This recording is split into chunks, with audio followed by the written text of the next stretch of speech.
दोस्तों, अगर आपको एरोटिक, अडल्ट सीन्स और सेक्सुअल कंटेंट वाली मूवीज पसंद है तो ये 5 मूवीज आपको जरूर देखनी चाहिए, जिसमें आपको बहुत सारे इंटीमेट सीन देखने को मिलेंगे। वीडियो को आखिर तक जरूर देखना, क्योंकि नंबर 1 वाली मूवी सबसे ज्यादा मजेदार है। तो चलिए शुरू करते हैं आज की काउंटडाउन। दोस्तों, नंबर 5 पर आती है डिजायर। ये मूवी रिलीज हुई थी 2011 में। फिल्म की कहानी शुरू होती है सेसिल नाम की एक यंग लड़की से। उसके पिता की मृत्यु के बाद वह अंदर से बहुत टूट जाती है। अपने दुख और खालीपन से बचने के लिए वह अलग अलग लोगों के साथ शारीरिक संबंध मानने लगती है। उसका बॉयफ्रेंड उससे प्यार करता है, लेकिन सेसिल की भावनात्मक और शारीरिक जरूरतें उसे पूरी नहीं हो पाती। इसी दौरान सेसिल की मुलाकात बॉयफ्रेंड के दोस्त मैट और अन्य लोगों से होती है। उसके व्यवहार का असर इन लोगों की निजी जिंदगी और रिश्तों पर भी पड़ता है। फिल्म में सेसिल के साथ आगे क्या होता है ये जानने के लिए आपको ये मूवी देखनी होगी। दोस्तों, मूवी में काफी सारे अडल्ट सीन देखने को मिलते हैं। अगर आप अडल्ट एरोटिक नेचर वाली मूवीज पसंद करते हैं तो ये मूवी आपको जरूर देखनी चाहिए। दोस्तों, नंबर 4 पर आती है फिडेलिटी। ये मूवी रिलीज हुई थी 2019 में। लीना एक सफल गायनेकोलॉजिस्ट है। उसकी शादी सर्गेई नाम की एक थिएटर अभिनेता से हुई है।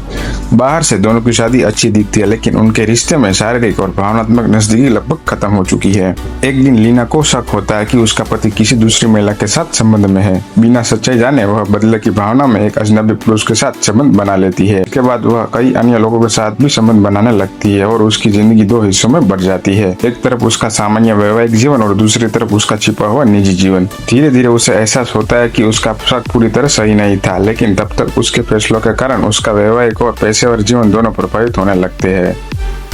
दोस्तों, मूवी में आगे क्या होता है ये जानने के लिए आपको ये मूवी देखनी होगी। दोस्तों, मूवी में काफी सारे न्यूडिटी और सेक्सुअल कंटेंट को दिखाया गया है।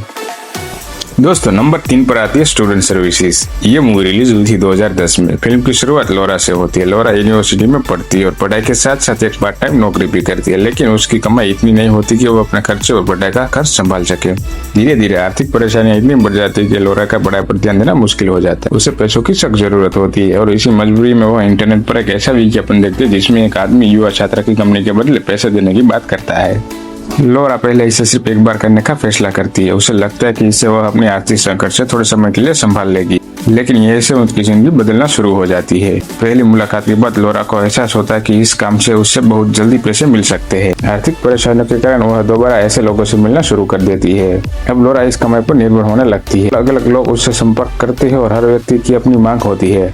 कुछ लोग उसके साथ धोखा करते हैं और कुछ उसकी मजबूरी का फायदा उठाने की कोशिश करते हैं। मूवी में बहुत सारे इंटीमेट सीन देखने को मिलते हैं। अगर आपको एज गैप रिलेशनशिप मूवीज पसंद हो ये मूवी आपको जरूर देखनी चाहिए। दोस्तों, नंबर 2 पर आती है फॉर लवर्स। ये मूवी रिलीज हुई थी 2010 में।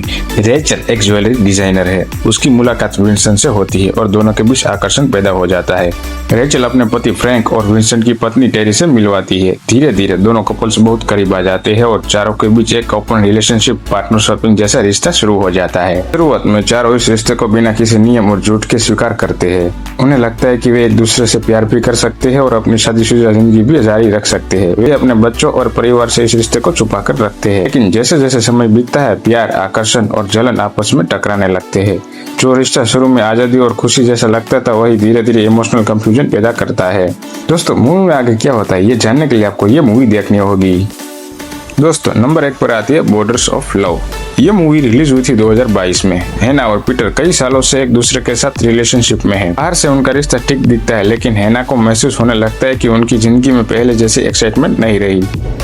एक दिन हैना अपने पति पीटर के सामने छपी हुई कुछ इच्छाओं और फैंटेसीज के बारे में बात करती है। शुरुआत में दोनों इसे सिर्फ बातचीत और कल्पना तक रखते हैं, लेकिन धीरे धीरे वे अपने रिश्तों में दूसरे लोगों को शामिल करने के बारे में एक्सपेरिमेंट करने लगते हैं। शुरुआत में उन्हें लगता है कि इससे हमारा रिश्ता और मजबूत होगा, क्योंकि दोनों एक दूसरे से कुछ छिपा नहीं रहे। लेकिन जैसे जैसे वे इस नए तरह के रिलेशनशिप को आगे बढ़ाते हैं, जेलसी, इनसिक्योरिटी और इमोशनल अटैचमेंट जैसी समस्याएं सामने आने लगती है। दोस्तों, मूवी में काफी सारे इंटीमेट सीन देखने को मिलते हैं। अगर आपको एरोटिक रिलेशनशिप ड्रामा पसंद है तो ये मूवी आपको जरूर देखनी चाहिए।